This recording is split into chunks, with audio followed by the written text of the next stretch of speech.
This NFL Futures edition of the Sports Gambling Podcast is presented by WynnBet. WynnBet is now live in Arizona, Colorado, Indiana, Louisiana, Michigan, New Jersey, New York, Tennessee, and Virginia. From boosted same-game parlays to live in-game odds, WynnBet has what you need to win. Sign up today, bet $100 and get a $100 free bet at sportsgamblingpodcast.com/WynnBet. That's sportsgamblingpodcast.com/WYNNBET.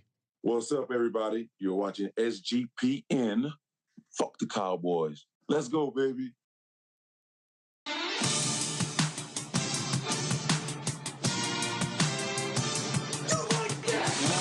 Cox. He's one of those guys who will get penetration.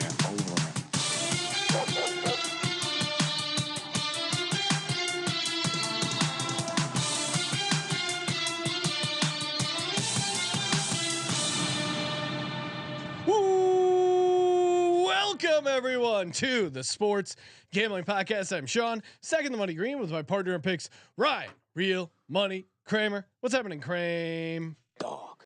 No, we're gonna take a deep look into the windshield today, right?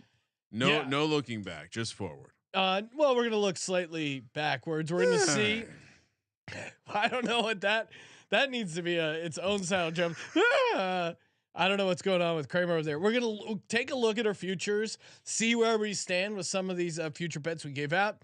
And then obviously we're a pick show. We give out fucking picks. We're going to give out some of our favorite futures that you can get now over at, of course, the great WynnBet.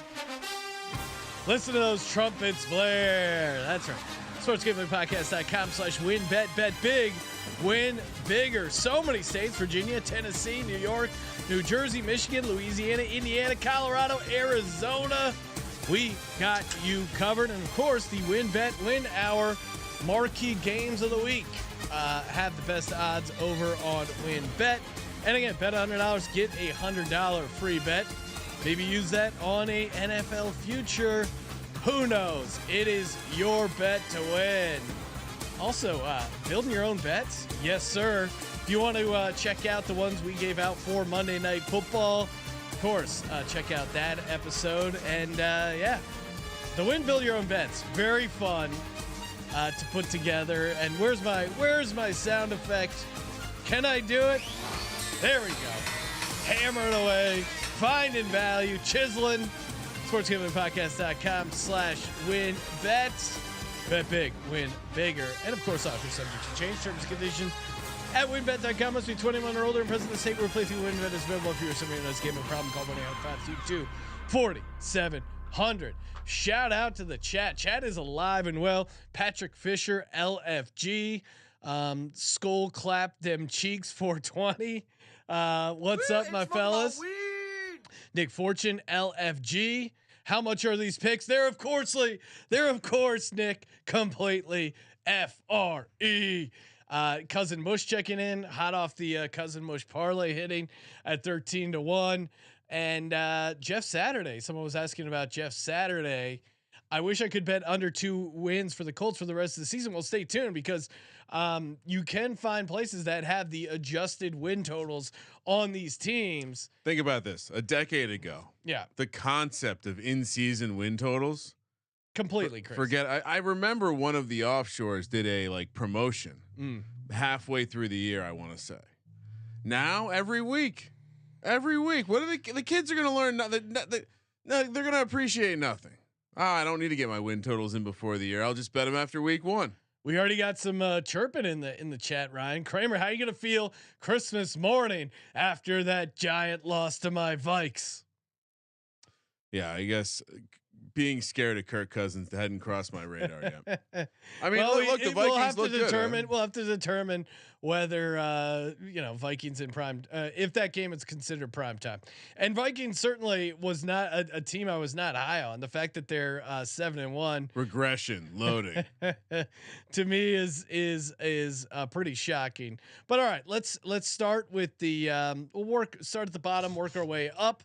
Starting with the AFC West, taking a look at how we are doing so far. We both locked up the Chiefs over at 10.5. That's looking pretty good. I mean, still this one's too tough to call right now. They are. Is it?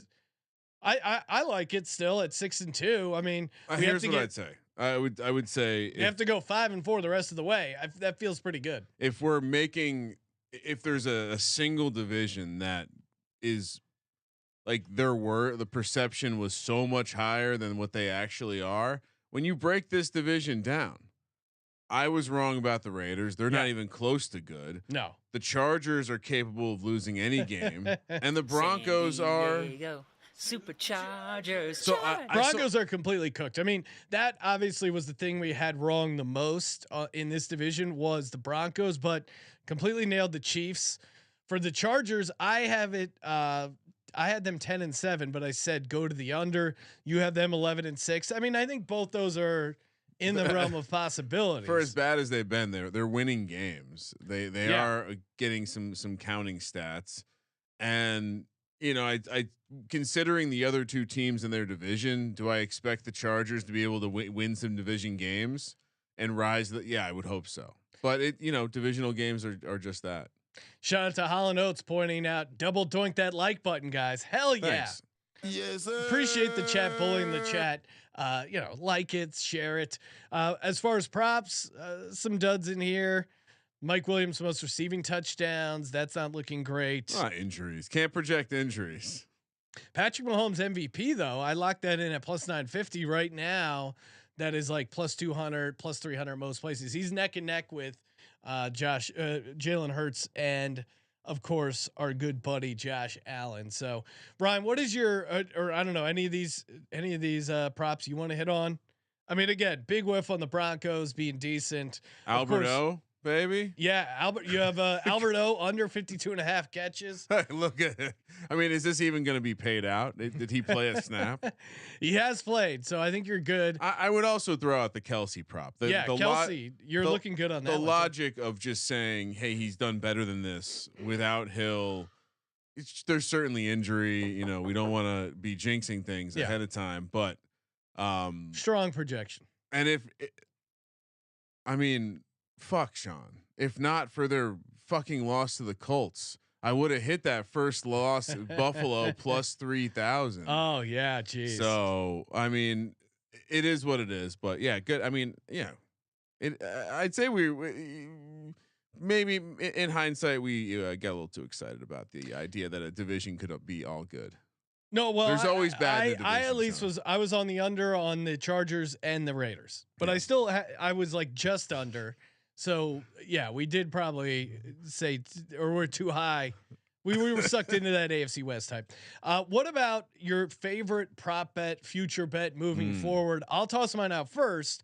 I like Austin Eckler to have the most receptions at plus 900 in the NFL, to be clear. Yeah, in the NFL, he just gets obviously a ton of catches. Mike Williams, Keenan Allen. This Keenan Allen thing. Oh, he's supposed to be back. Mike Williams. They could be out, both of them, for a long time. We've seen. Is Keenan Allen playing football again? I mean, small dog energy coming out of Keenan Allen, and you look at the catches. So now Tyreek Hill has 9 games played, so he's first with 76 catches. However, if you look at the guys that have 8 catches or 8 games, 72 Cup, 60 Diggs. Eckler's right there tied for 60. Now he's got to catch up with Cup, but the Cup dealing with his ankle injury and Stafford just falling off a cliff. I think this could get a little closer. So I think it's kind of a fun future bet here. Give me Austin Eckler most receptions at plus 900. Yeah, I mean, if you one thing where he does stand out is his catch percentage. He's a running back, so won't need as many targets. And Jesus, I mean, so much is happening. All right, so we kind of discussed this earlier, but the division seems like it might be a lot easier than we thought, and the Bills division is a lot harder than we thought. Yeah, I believe all that needs to happen is the Chiefs or the Bills to lose an extra game on the Chiefs, which seems more likely than not right now. They're not commenting on Josh Allen's elbow. That's danger. Is terrifying if I'm a Bills fan. The Chiefs to win the conference is plus 325. You're not going to get a better price. They're only going to look more and more like the obvious choice once they secure home field. Yeah, if you get that 1 seed, I've heard people say, "Hey, don't relax. This Jets, they do this all the time. They lost to the Jags last year, maybe, but they've now lost twice to division foes, and they have to play them 4 more times. They haven't played the Patriots yet. I just think the Chiefs haven't even figured out what they're going to be. Right, like Kadarius Toney's going to be doing funky stuff for them. They still haven't really figured out what their running game is going to look like, and it's starting to look like they can even play physical games. I mean, they got punched in the mouth last night and beat the Titans. So I'll take them to win the conference right now. I'm not the Ravens. I guess would be the one team I'd be concerned about.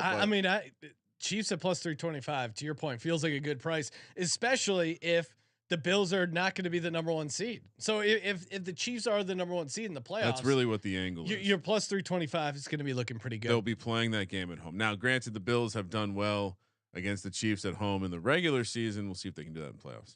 All right, moving over to the AFC South. Of course, we were both high on the Texans. We had them over 4.5 wins. I feel like not looking good right now with 1 win. Feel like we got you on the right side of that one. They've had some moments where they look competent. That to me was just based on also like Davis Mills looking slightly better, which clearly isn't the case. Both big unders on the Jags. That's looking pretty good. Trevor Lawrence under 22.5 passing touchdowns. That's looking all right. And then you got what else? I was over on the Titans, had them winning the division. Kramer, you were out on them. I mean, you were under on every team in the division except the Texans, which isn't a horrible handicap. I had under on the Colts, although I think Colts under 9 at plus 180. I mean, that's an awesome bet. I fucked up. I mean, once again, I fucked up on the Tennessee Titans. Shout out to me for motivating your team once again. I don't know, Sean. I mean, I feel like I nailed the handicap on a lot of the shit going on. Like the Tannehill under passing touchdown prop is almost certainly going to hit. Matt Ryan, most interceptions. He's still leading the league, and he took a week off, Sean. Well, I gave out Matt Ryan under 25. 2 weeks off. I gave out Matt Ryan under 25.5 passing touchdowns. That looks pretty good. He's at 9 right now. Malik Willis, offensive rookie of the year, is a fun long shot, 50-1. That's not going to hit. But remember when we talked about Colts to miss the playoffs at plus 125? That was money. So not horrible, you know. And then actually kind of probably up, yeah. And we got you. So any Houston Texan to go over 999 rushing yards, at 7-1. Now, obviously, injuries can happen, but Dameon Pierce, who good transition to who we like and what we like going forward. But Dameon Pierce is still plus 185 to win the Rookie of the Year. I understand Kenneth Walker exists, but Lovie Smith is going to, unfortunately for the Houston franchise, he's going to give the ball to this guy way too much this year, and he's looked really, really good. So I certainly think the narrative could easily become a Dameon Pierce over Kenneth Walker, especially if just the pure stats are there. Now, I will say I didn't put it on the sheet, Sean, but as I was looking at offensive rookie of the year, I was shocked to see Garrett Wilson at 18-1 as a guy who could come on and be a world beater down the stretch here. But that's my play would be Dameon Pierce plus 185 to win the offensive rookie of the year. Like it. I'm going to take. What other guys carrying the team? Yeah, no, 100%. We were all on the Dameon Pierce hype train. Gave him out a lot in best ball. He's a legit dog. Jaguars under 6.5 wins. You can still get that now. I mean, they have 3 wins. Be careful. The first down. They lead the league in first downs. Regression loading. I just don't see it from this Jags teams. They have 9. They've played 9 games. Yep. They would have to go 4-4 the rest of the way out. I just don't see it, man. They're still a pretty flawed team. So you're not a little butthurt that they took your lock, threw it down the toilet this past weekend. No, just checking to make sure this isn't emotional. I mean, yes, I am annoyed by that, but again, Trevor Lawrence 2-20 straight up if the defense scores more than 11 points. So, or the opposing offense. I keep messing that up and I keep repeating it. I also like Colts under 6 wins. Oh yeah, I like. Can we pause and just quickly talk about Jeff Saturday? Yeah. Jeff Saturday has been named the head coach of the Colts. I'm sure everyone saw Frank Reich got fired. he has never coached college or professional football, and from what I found, he is 3-7 at the high school level. And I think you also he shared, literally went from TV to coaching an NFL team. There's hope for all of us, Ryan. I think you also shared with me that there's not a single coach on the staff that has ever called plays. Yes, no coach on the staff has called plays. Jeff Offensive Saturday, plays. former offensive lineman, basically like a TV guy. Yeah, I mean he's he's eyes. good on TV. You can get lost in his eyes; they're very blue, but also seems like a undersized, retired offensive lineman that stopped eating to support his 300-pound frame. And is he even a guy that can motivate a room full of men at this point with his fucking makeup and his cucumbers on his eyes? He's been in the media. This guy's soft. Is a room full of men going to respect this? I love the angle of taking the under here. I don't think you can, if you're trying to tank. I mean, give it to a drug addict like Jim Irsay to show the world how to fuck up an organization on the up and up. You bring in a guy who's like, is he in the Ring of Honor for this fucking team? Did you see the clip of Peyton Manning yelling at him and Peyton Manning getting into it? I just don't see, unless the move is you're just going to have like McAfee come by and Peyton Manning's going to come by and it's just going to become like a hang. Yeah, I don't. This is the strangest thing I've ever seen in the NFL. I don't. This is stranger than Matt Patricia calling offensive plays. I'm struggling to make sense of it. I'm certainly going to be entertained. It certainly makes their games way more interesting. But I even if you're trying to tank, to your point, Ryan, what if Jeff Saturday comes in and lights a fire under these guys' asses? Like it could, in a weird way, maybe backfire. That being said, the team is really bad though too. Yeah. So I don't know. You calling for an like a Dan Campbell Miami Oklahoma drill situation? Well, they are playing the Raiders, who are also just completely dog shit. So, all right. But I mean, Sam Ehlinger. Now, if he walks in and names Nick Foles the starter, look the fuck out. And any anti-Colt stuff I have is immediately off the table. Moving over to the AFC North, Ryan. Of course, I was high on the Steelers. That looks like a big whiff. On their over, some interesting division stuff. Cleveland Browns, we were both on the under. We picked it at 9.5. Oh, because we're sharps. And that's looking pretty decent right now because they're 3-5. So they would have to go 7 and I mean, some of these are just out of control. Yeah, they would have to go 7-2 the rest of the way out. So that looks pretty good. Bengals, we were both on the over 9.5. That's looking in decent shape. Bengals are 5-4. Justin talked me into that. Probably could go either way. Over on the Ravens, 5-3. We're taping this before the Monday night game. That could go either way, but I wouldn't. Feels like the fact that it's even close is unlucky with the way this team has played and not gotten the result. If the Ravens just tore off a bunch of wins, it wouldn't surprise me. So, yeah. Prop stuff. Lamar Jackson rushing touchdowns. That's looking horrible. T Higgins receiving yards over. That's looking pretty good for me. Bengals to make playoffs. I'm still optimistic about that. What's this? Jamar Chase to go under 86.5 nice receptions. Work, Ryan. Just nailing these. Oh, you can't project injury. You can't project things. Okay. So I created I gave out like a really strange prop with the Pickens to have the most receiving yards as a rookie, which is not looking great, but Olave is not out to a huge lead. He's in like the low 600s, I believe. Garrett Wilson right behind him. I also gave out the Steelers to score the fewest points in the division at plus 350. That's looking good. So honestly, I think we need to hire an assistant to keep track of all this stuff next year, Sean. I'd like someone to alert me of like activity in my portfolio. Well, and we gave out Cleveland lowest scoring team, which I think was that lowest scoring team in the NFL. Yeah, that was the lowest scoring team in the NFL. So which it's probably not going to happen because they got to play the Chargers. But Cleveland to finish in 4th place. Yeah, not dead. Not dead yet. Not dead yet. What do you like in this division? Oh yeah. Oh yeah. I'm still hating on the Browns. I mean, they're 3-5, and I think Yeah, 3-5. I still like the under 7.5 wins. You can get that at +100. This team just figures out ways to lose. 4-5 the rest of the way out feels about right for this Browns team.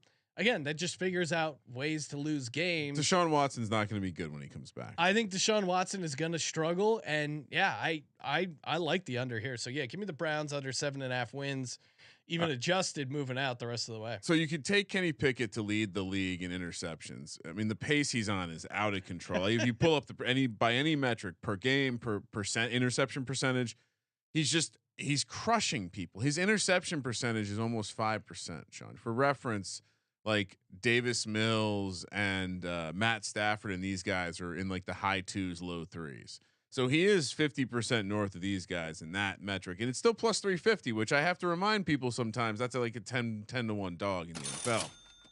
The other one is if you do the deep dive, and last game didn't really skew the stats all that much. Surprisingly, Joe Mixon is getting an amazing amount of work in the red zone. He's leading the league in red zone carries.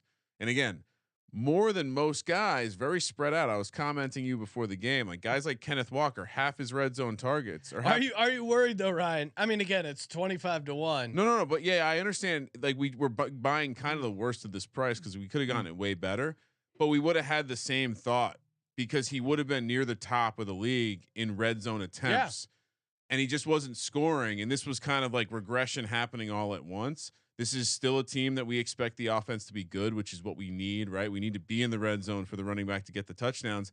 And consider the pricing. Like no one, I mean, I'll pull it up because no one's even close. Derrick Henry +225, Nick Chubb +250, Barkley 425, Jacobs 9 to 1, Pierce 11 to 1, Sanders 14 to 1, Cook 15 to 1, McCaffrey, Jones 25 to 1. It's like, okay, this is I'm sorry, we're touchdowns here. Mixon was, I wrote down the wrong price. 16 to 1, not 25 to 1. But still, he's behind. He's 9th on the list, and he's first in touches in the red zone. So I don't know. It seemed to make sense in terms of a long shot. But the Pickett one is the one. I like. How do you not play that? Is he losing the job again? No. Yeah, no. They're gonna let him bad, run it out. They'll just figure it out. So +350 feels like stealing. Moving over to the AFC East, locked up the Dolphins under. That is not looking great right now. Still time for Tua and the Dolphins to completely unravel. All your anti-Tua stuff was Tua under ice passing cold. time. Not great at all. All right. As far as though, let's see, Bills, we were both on the over 11.5. That's still looking pretty good, 6-2. But obviously, the Josh Allen injury stuff could kind of throw that off. What else we got? Pats under 8. They're kind of hanging around right at that number. We did both like the Jets under, and that obviously that's off. This Jets team is just crazy.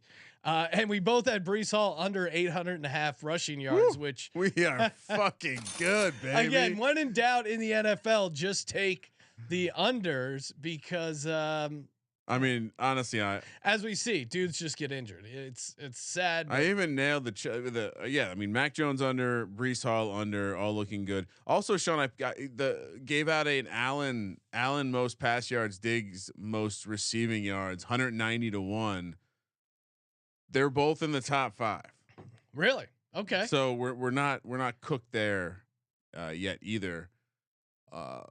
Also have Bills longest winning streak under 5.5. I have a fun one. Bills feel pretty good in this one. Win all their home games, and Allen has most passing yards, 50 to 1. Now they are 6-2 right now, Ryan, but they have not lost a home game. Okay. And if you click over on passing yards, see, this is annoying because some of these guys have played more games. Yeah, but he's right there. Mahomes is the leader right now, and he's had 8 games, but Allen's only 200 behind him, and then there are 2 guys ahead of him that have 9 games. But they, Brady and Burrow, I think he's going to be able to surpass. Right now, he's 4th. So this 50 to 1 is alive. And so I need Allen to lead the league in passing. So you said 4th right now, even though he's played less games, and then you look at Diggs. Diggs is 4th in yards. I'm sorry, third in yards behind only Justin Jefferson and Tyreek Hill. Sean, we'll have to circle back and see what kind of stakes that is. Please let at least 1-0, please. Let's fucking at least go. 1-0. All right. What do we like from the AFC East going forward? We were talking about on the recap show. I'm going to take a small sprinkle on this Jets team to win the division. WynnBet ahead of has some juicier division dogs than other places. Again, sportsgamblingpodcast.com/WynnBet. But give me the heavy chowderhead. Give me the New York Jets at 30-1 right now to win the AFC East. I get it. It doesn't make sense. You keep thinking they're going to collapse, but again, they're looking really good. They've won all of their road games. They're 4-0 on the road. They're 2-3 at home. The defense is legit, and I think they might be able to carry them to an interesting place.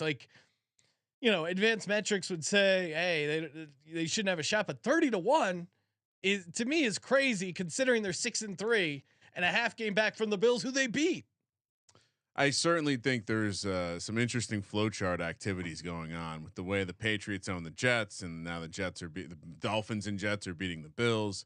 I don't hate it. I mean, I was looking at some of the long shots, and it's kind of like, feels like this league more than most years is crazy. All right, my pick. Yep. What do you got? You laughed at me when I said Tyreek Hill MVP 80-1. Yep. But if Tyreek Hill sets all the receiving records, he definitely wins Offensive Player of the Year. An offensive player, he's currently priced at 4-1.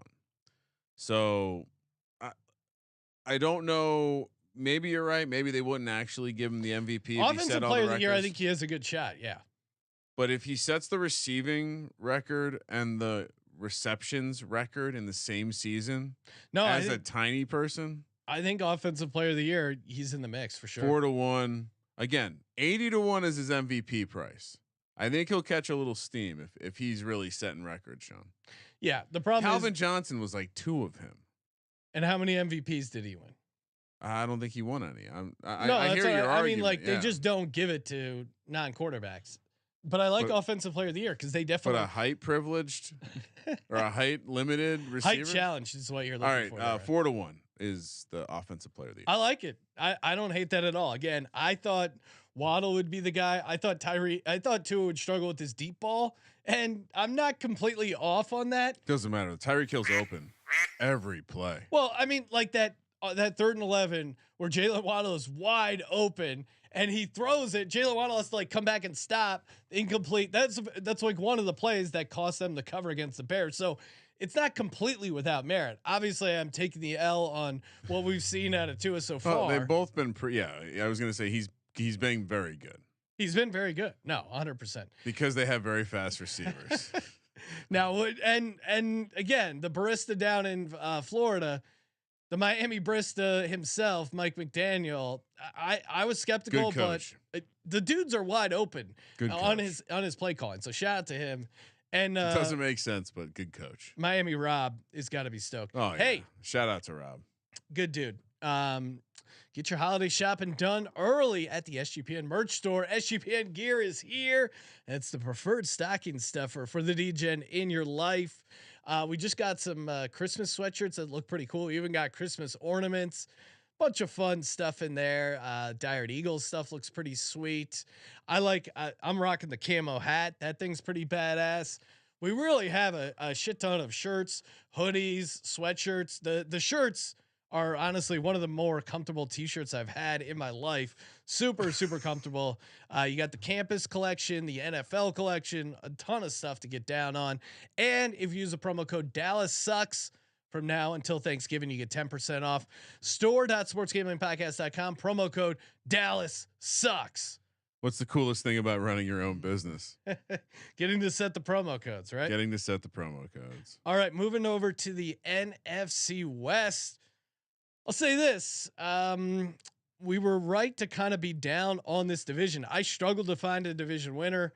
I eventually gave it to the Cardinals, but I stretched. If you remember, yeah. I was high. You end up somehow higher than the Cardinals, but Cardinals for me, best team 9-8. You 10-7. Kind of like a default almost. And I didn't have anyone else over 500. And remember, you remember the Flames? Yeah. Where really the Rams are going to go 7-10.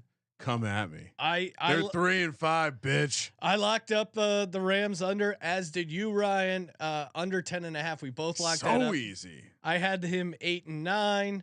You had them 7-10. Sean, under 4 division wins for the Rams. Are you kidding me? They have to play the Niners. Under 9.5 is at plus 165. I gave that out. That's looking pretty good. Matt Stafford, most interceptions, alive and well at plus 1400. Hold on, Trey Lance under 21.5 passing touchdowns and under passing yards. Ryan, we'll have to check with the guy. We see if we can cash these ones early. I mean, you give me a loan out on this or something. Yeah. Anything else? I was off on the Seahawks. The offense is good. Yeah, and I was very off on the Seahawks. I mean, I wouldn't say very off. I took the over on the Seahawks at 5.5. I had them 7-10. Pete Carroll, Ryan, coach of the year, 50-1. That's got to be. I forgot to look up. Do you have a chance? I'm gonna look up the coach of the year. I mean, he's certainly come down. If he hasn't, then you're fucked. What do you mean? Like, if this hasn't affected his price in a positive way. Okay, let's see. Can you? Yeah, if you do a shout out to the, I mean, there's some this. If you Google anything tracker, there's some good sites out there. All right, so we got Sirianni minus 120. Oh, I got it right here. I got latest odds right here.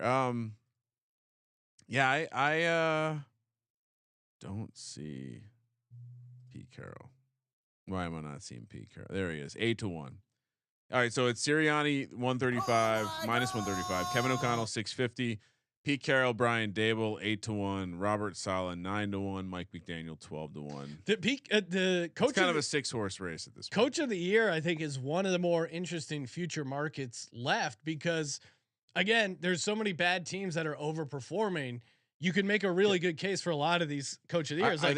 Like if Seattle ends up winning the division, maybe the second seed, how do you not give it to Pete Carroll? But then if the Giants get into the playoffs and they've obviously had exceeded expectations. So to me, the coach, Mike McDaniel, the Dolphins, like the coach that stands out as not belonging is Kevin O'Connell, because I don't feel like maybe he should be getting some credit. But if the Vikings go 13-3, he might be in the mix. And it's all about like, what did you do last year versus this year? It's going to be crazy. It's one of the I see even Sirianni being a heavy favorite doesn't really make sense. I mean, I guess as long as they're undefeated. I'm surprised because they were a playoff team last year. You're running it back and you're adding some. I think he's doing a great job coaching. I'm surprised he's that big of a favorite to win coach of the year. Ryan, I also have to mention I gave out Seattle over 6.5 at plus 150. That's feeling pretty good because they have 6 wins right now. So I also have well done. I have Niners not to make the playoffs, which that's still a toss up either way. Yeah, feels like they probably will make the playoffs, but they're 4-4. I mean, good transition because I think we're both like it. But Seattle to win the division, you can still get 3-1 at WynnBet. It's frankly, it's just not the right price. Yeah, a lot of other places are hanging like a plus 150. So you look even just from that end, it makes sense to get down on that. I mean, the outsiders are giving them a 60% chance to win the division, I believe, which that would imply minus 150. It just seems like the wrong team is favored to win this division. Yeah. All right, moving over to the what do we got here? NFC South. NFC South. What do we got? I mean, you want to talk about the Falcons? Sure. You had them going 6-11. How many people were touting you Mariota? had them going 6-11, but you also gave out them to win the division. And Arthur Smith, the coach of the year, he also probably deserves to be in the mix. To some degree. What's his number? 75-1. So it's gotten worse. Falling off, that's not a good thing. DJ, I all in all, I did not really do well so far in this division. Evans over touchdowns, Winston under interceptions. That's solid as long as he sits on the bench. Honestly, like the amount of props that were on the right. Matt Rule, first coach fired. Sean, did I gave that out 4-1? That's a nice. That's a 12-point dog on a Sunday. All right, that was the easiest fucking bet on the board. Yeah, I had the Saints going over as my lock. That's not looking great. I thought the Bucks were going to be competent. Bucks under, baby. But Coaching. I thought they were going to be confident. I still gave out the under. You also gave out the under. That was your lock. Yeah, under Mike Evans' most receiving touchdowns. That's not looking great because I think he's got. He's been team's banged up broken, man. man. Yeah, they're just fucked. And yeah, I mean, just staying with the Bucks. I'll take them now to go under 8.5 wins.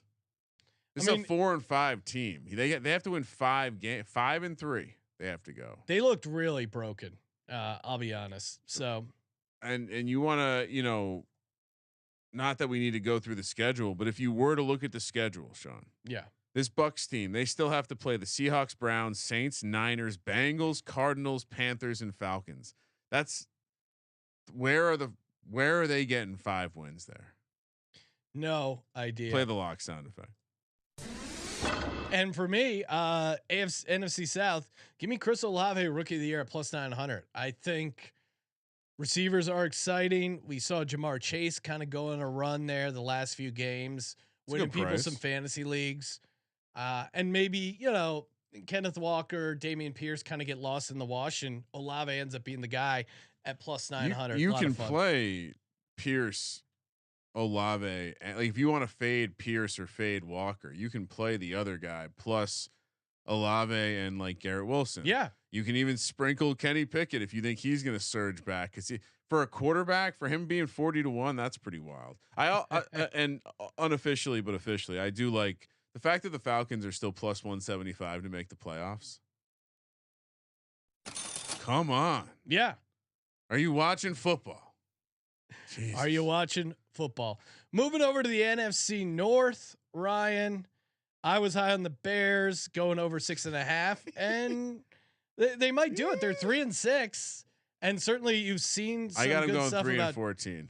Yeah, so they could win. They could also lose their next 8 games. A lot of variance left with that team.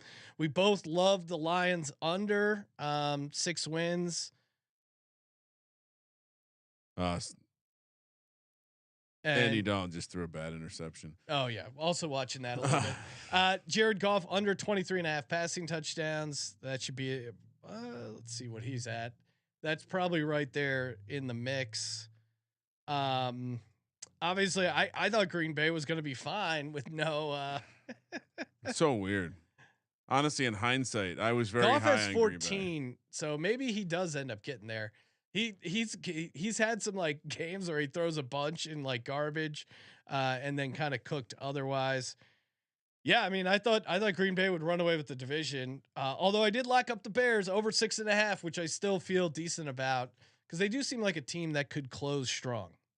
What's the Justin Fields? How many passing yards did Justin Fields? I have under 3,450. I feel like he's probably on pace for that, right? He's got to be close because he's playing better, but it's not necessarily. He's thrown for 1,322. Yeah, that's 146 yards per game. I'm good still. Yeah, you're looking pretty Gucci there, as the kids say. Ooh, AJ Dillon, not looking good. I mean, all my Packers stuff looks cooked. I said that I bet the Lions would win exactly 6 games. I don't think they're going to get 6. Yeah, now that seems crazy. So we were right about fading the Lions hype.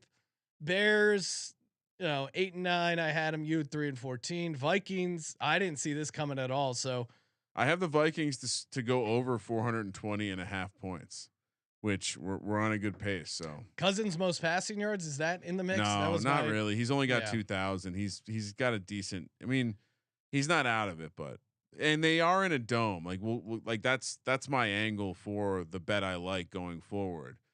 Hedge out against the Tyreek Hill. If Tyreek Hill doesn't get it, we were discussing this before the show. Justin Jefferson, it almost feels like he hasn't done a lot this year, and he sits in second place. The only person, I mean, he's within 250 yards of Tyreek Hill. They play in a dome, Sean, so they are going to have a couple extra nice climate controlled games. So I'll take him to have most receiving yards at 6-1. That's not bad at all. No one else really. just from the way they're like. Also, if you look at the target stuff, like Jefferson is getting the volume, just like Cup is, to like legitimately have a chance to get there. So yeah, let's go Jefferson. Most receiving yards 6-1. What do you like? Since I'm a glutton for punishment, I'm going to take Bears to make the playoffs at 16-1. Ryan, this is just a fun long shot. They got the Lions twice. They have the Vikings at home. They have the Falcons. Murderers row. If they can go 5-3. So the playoff picture in the NFC, you have Eagles, Cowboys, Giants, Seahawks, Vikings all have more than 6 wins. You'll have a South Division winner. You're basically saying that they can beat out the Niners. Yeah. I mean, they're only 1 win back from the Niners and the Falcons, and one of the teams in the East trips. Yep. It's not a horrible bet. I don't hate it. No, and again, as much as I hate Bears 16-1. And I am pretty worried about their defense, but 16-1, it's kind of fun. Yeah, I do think they're going to struggle against teams that can score the points. Yeah, they could be in trouble. All right, closing it out, Ryan, with the NFC Beast. Well, my annual tradition of taking the Eagles over and under on all the other teams is not looking great. I had the Giants under 7. They're sitting at what are not they dead yet? 6 wins. Yeah, not dead yet. Also had the under on the Commanders under 8. They could definitely mess that up. They're what, 5-4. I had the Eagles over 9.5. I mean, you could almost cash that now. Notice you don't have the Eagles to go undefeated. Real pussy move. Eagles number 1 seed I gave out at plus 1400. Ryan.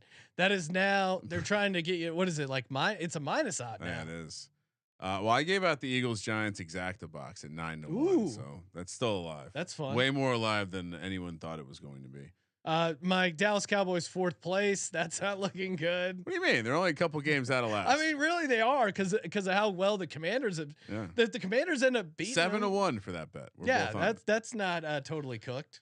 Yeah, Giants, the winning record and all that good stuff. That looks really. I mean, Saquon Barkley, offensive player of the year, 60-1. He's now down to one of the chalky favorites.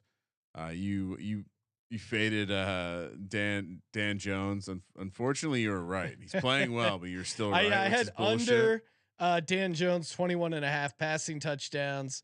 I also had Blake Martinez most tackles, which literally he got cut the day after. I think you were also on that, Ryan. I was, but Dan Jones under 21.5 passing touchdowns. I think he has 6 right now. Unlikely. Carson Wentz under 23.5 passing touchdowns. You can print that right now. Dallas Goedert over 700.5 receiving yards. He's got like 520 right now. He's locked. I wouldn't say nothing's a lock in the National Football League, Ryan. Got to knock on the wood, you know. Yeah. And yeah. So what else? Prop wise, yeah, looking pretty good overall with the slate. What do you got, Kramer? You go back to the coach of the year, because if Brian Daboll takes this talent depleted team and everyone will start using the number, 40% of the salary of this team is not going towards players on this team. He's in New York. You know, it's a narrative league. Everyone loves the guy. There's 0% chance that if the Giants make the playoffs with this roster, with no receivers, with Dan Jones, he wins the award. That's just how it works. I think the only guy that could take it away is a Nick Sirianni undefeated, or I guess I don't even know the other angle. Like, I'm not really sure. I mean, I think Pete Carroll, if the Seahawks, Gino gets something then. I think like the dark horse way to play that team is still Gino to win the fucking MVP. I mean, win the division at WynnBet at 3-1 to me is just crazy. They look like a good team. I just don't think I don't think Pete Carroll is universally loved the way that Brian Daboll is right now. Well, and too many years to rub people the wrong way with his deep thinking. He's running out 5-star generals from Seahawks practice asking about why Tower 6 didn't fall. That's a great story. That might rub people the wrong way. For me, the guy was a Seahawks fan. Yeah, too. No, it was his dream to get a tour of the stadium, meet Pete Carroll. If you missed the story, Pete Carroll, the 5-star general, was a huge Seahawks fan. They're like, yeah, you want to tour the stadium? Got behind the scenes tour, and then I guess he started berating him about 9/11 and he just wanted to know, job. like, just tell me the truth, bro. Like, I showed you inside my building, now tell me about inside yours. And I guess he pissed the general off. I don't know. It's a funny story. For me, Eagles adjusted win total of 14.5. I'm still taking the over here. 2 losses. Okay. Like, where's the third loss on this slate? To the Giants. What's the other one? What they play? They have some Dallas. division games yet left. They'll Jalen Hurts will lose a game. I mean, as well as he's playing. Okay, so they're a 10-point home favorite against the Commanders. Then they're at the Colts. Really, 10 points. Oh. At the Colts with Jeff Saturday and Sam Ellinger. Oh, that's the game. Packers at home. Which sideline is Nick Sirianni gonna, or is Frank Reich gonna be on for that one? Packers at home Sunday night. Has Frank Reich joined the Eagles staff yet? Well, there's talk about them. Like, I mean, just hire him on. Do you want his stink on the sideline? I don't know, man. He's clearly not the coaching genius we had or we thought. Titans at home. That's a tough game. The fact that it's at home makes me feel good. If it was in Tennessee, the weakness of the Eagles is defending the run. So just what teams can run the ball in that schedule? No, and Titans certainly are, but they are at home and they show up physically at home. Then they have at the Giants, at the Bears. I'm just saying, I think the way they lose games is they run into teams that can run the ball. So yeah, I mean, at Giants, at Bears, at Cowboys, 3 road games. That's a tough stretch. Then you have Saints at home, Giants at home. Even if you rest your starters that last game, I struggle to see how they're going to lose 3 games. So, well, winning 3 straight on the road would be phenomenal. Right. So that's what I'm saying. That 3 road game stretch is really tough. But again, like, I think, they're going to be massive favorites for every game, moving forward until they start playing like shit or, keep chugging along here. All right, let's, hey, that'll do it. College football picks tomorrow. What else do we got? Thursday night props, a little bit of everything. At sometime in the next couple of weeks, we'll probably talk soccer. I think there's a big tournament. That is a disgusting act. We'll see about that. But no, we got World Cup coming. What are they doing? Doing it during the football season. It's fucking stupid. They are maniacs. Maybe don't pick a desert World Cup. Like, I'll support America in any sort of adventure, but I don't know. We'll see. World Cup should be. Maybe we'll get into it. Certainly, we will have plenty of content and podcasts this is our best on team the Sports ever, Gambling Podcast Network covering the World Cup. It's our best team. But ever. really, it's all about football. Thank you for participating in the Sports Gambling Podcast. For the Sports Gambling Podcast, I'm Sean, stacking the money green. He's Ryan. See you tomorrow, Sean. Kramer. Let it ride.